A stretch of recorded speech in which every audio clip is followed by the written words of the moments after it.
নমস্কাৰ বন্ধু বান্ধৱীসকল, আপোনালোক সকলোকে মোৰ চেনেললৈ স্বাগতম জনাইছোঁ।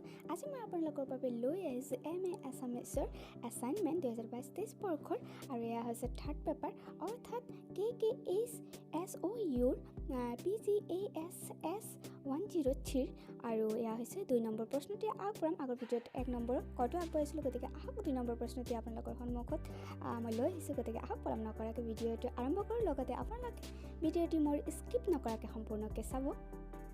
এয়া KKHSOUৰ পেপাৰ 3ৰ এছাইনমেণ্টৰ 2 নম্বৰ প্ৰশ্নটি অৰ্থাৎ অসমীয়া নাটকৰ হয়। প্ৰশ্ন আছে 2 নম্বৰৰ খটো লৈছোঁ মই। চাওক, ইতিভেন এটি বৈপৰীত্যপূৰ্ণ চৰিত্ৰ। ইতিভেন এটি বৈপৰীত্যপূৰ্ণ চৰিত্ৰ কেনেকৈ, আৰু এয়া বিচাৰ কৰিব দিছে। আৰু এই প্ৰশ্নৰ উত্তৰটি মই এনেদৰে লিখিছোঁ, অৰ্থাৎ এছাইনমেণ্টটি উত্তৰটো হৈছে ৰূপালীম নাটকখনৰ আটাইতকৈ আকৰ্ষণীয় চৰিত্ৰটি হ'ল ইতিভেন। নাটকখনত 2টা বিপৰীতধৰ্মী মনোভাৱ প্ৰদৰ্শনকাৰী চৰিত্ৰটিয়ে হৈছে ইতিভেন। ইতিভেনে নিজৰ ককায়েক অথচ দুৰ্বল ৰজাৰ অকৰ্মণ্যতাৰ বিৰুদ্ধে বিদ্ৰোহ কৰি ওলাই আহিছে আৰু নাৰীৰ প্ৰতি থকা সমাজৰ কঠোৰ নীতি নিয়ম উফৰাই পেলাইছে। ইতিভেন অতি বিচিত্ৰ চৰিত্ৰ। তেওঁ এগৰাকী সাহসী নাৰী। ইতিভেন এগৰাকী প্ৰেমিকা, আনফালে তেওঁ নিষ্ঠুৰা। ইতিভেনৰ অন্তৰত এফালে আছে গভীৰ স্বদেশ প্ৰেম, আনফালে আছে গভীৰ কৰ্তব্যবোধ। এনে 2 বিপৰীতধৰ্মী মানসিকতাৰ বাবেই ইতিভেন এক অনন্য চৰিত্ৰ। এই সকলোবোৰৰ ঊৰ্ধত ইতিভেনৰ চৰিত্ৰত আন এটা বিপৰীতধৰ্মী শক্তিয়ে ক্ৰিয়া কৰি আছিল। সেইটো হৈছে ৰূপালীমৰ প্ৰতি সহজাত ঈৰ্ষা। কোনো প্ৰেমিকাই তেওঁৰ প্ৰেমিকে আন এগৰাকী নাৰীৰ প্ৰতি আসক্ত হোৱাটো সহ্য কৰিব নোৱাৰে। ঠিক ইতিভেনেও ঈৰ্ষাৰ জ্বালাতহে মণিমুগ্ধৰ বিৰুদ্ধে বিদ্ৰোহ কৰিছে।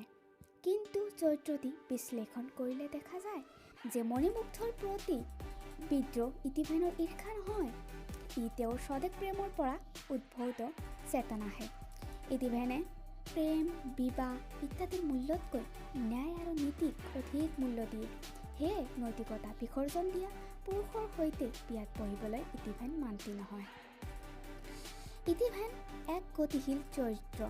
মণিমুগ্ধৰ চেষ্টাৰ প্ৰতি বিদ্ৰোহ আচৰণ কৰি তেওঁ নীতিবোধৰ প্ৰতি সচেতনতাৰ পৰিচয় দিলে।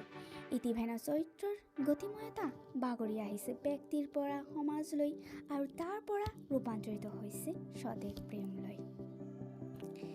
তেওঁৰ স্বদেশ প্ৰেম কেৱল মনৰ আৱেগ নহয়, মণিমুগ্ধৰ কাৰেং আক্ৰমণ কৰাৰ দৰে কাৰ্যৰে ইতিভেনে তেওঁৰ স্বদেশ প্ৰেমৰ আৰ্হি দাঙি ধৰিছে।